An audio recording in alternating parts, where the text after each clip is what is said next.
And you know, anger's a real bastard too, right? Because then there's the part of you that's like, you did this to yourself, you fucking idiot. Like, you weren't beaten as a kid, and you didn't, you know, you had every opportunity to succeed in this life, but you totally shit the bed, you know. And now, like, you're in this really horrible situation, which is why I was super pumped to get cancer. I was super happy because it was like an honest, like, it was a way out.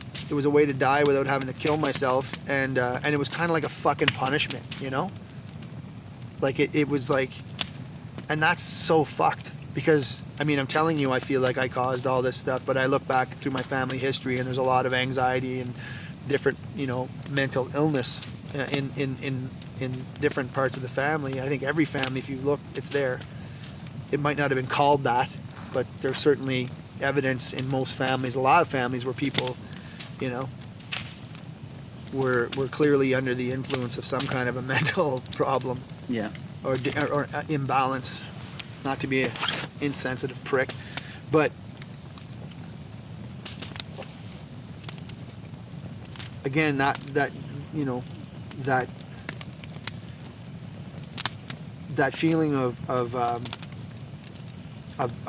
kind of reconnecting with that thing that walked away kind of came back during that period in the waiting room when it was quiet, and I used to drive myself to treatment and stuff,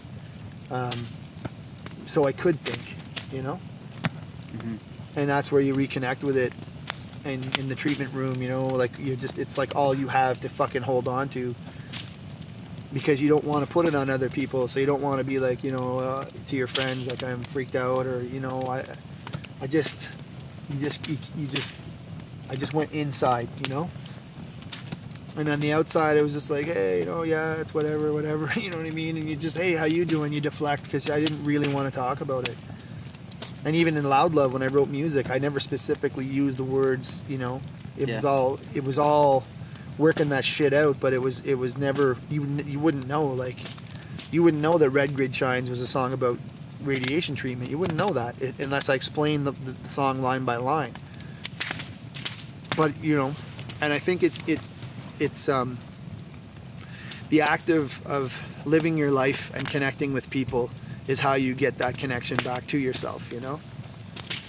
Because we all live together in this world, and I think that, you know, other people in your lives on certain levels are reflections of you, in terms of how you relate to them and how they make you feel, or how you let them make you feel.